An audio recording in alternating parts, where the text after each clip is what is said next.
Hacker's Test. Section 4.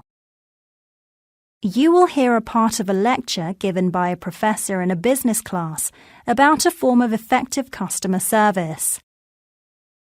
First, you have some time to read through questions 1 to 10. Now listen carefully and answer questions 1 to 10. Good afternoon, everyone. The last few lectures dealt with how important it is for businesses to maintain positive relationships with their customers. Today, we'll quickly review the case study you all read last week. Then we'll continue our discussion on the customer service chapter of our textbook about the service recovery paradox. First, what is service recovery paradox? Well, it is when a negative business situation can be used to create a positive opinion among consumers. Now, the company in the case study you've read about in the textbook ran into a major problem when the line of smartphones it manufactures was discovered to be largely defective immediately after its launch date. Nearly 1 million of the devices had touchscreens that were completely irresponsive. And how was the company able to turn this negative circumstance around?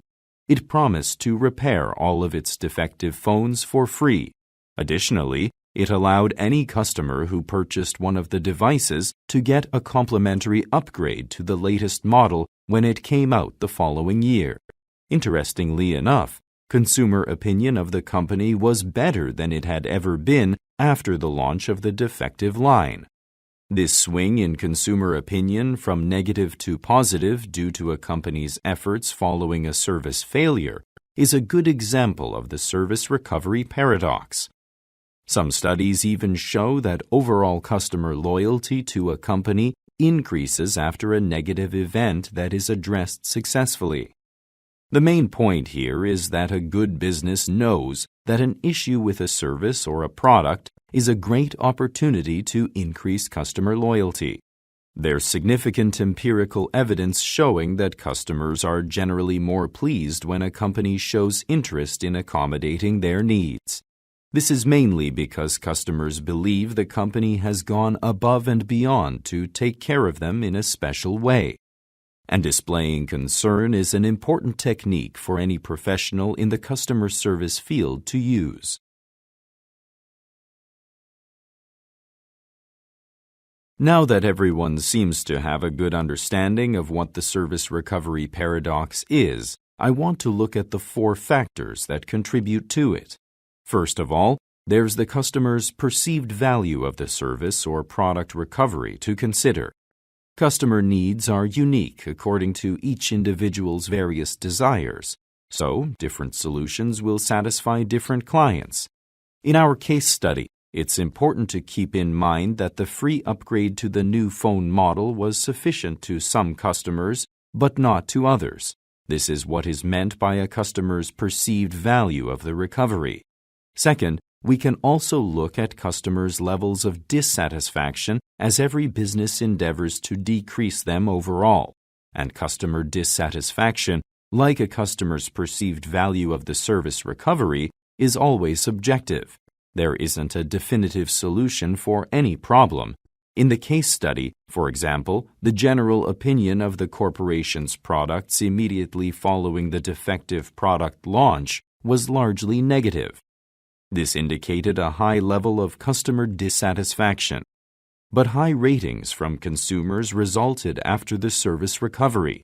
This revealed the company's exceptional ability to minimize the number of dissatisfied customers. Next, it's important to consider how much trust a customer places in a business. Although companies rely on growth and new consumers, it is brand loyalty that is a more powerful asset to any company. And sometimes, a customer will be less displeased with a company if they have long been loyal to it.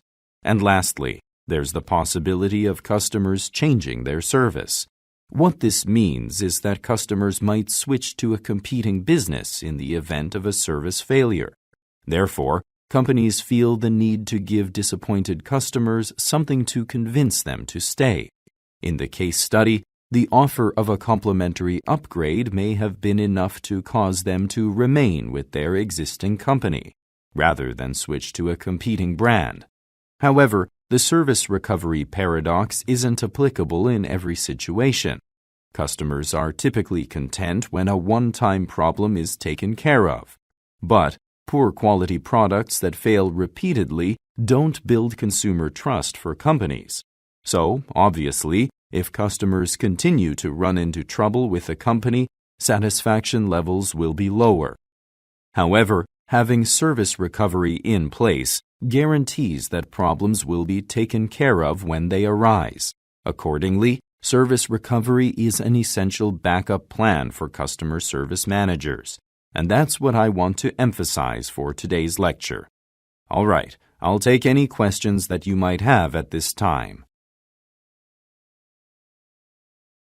That is the end of Section 4. You now have half a minute to check your answers.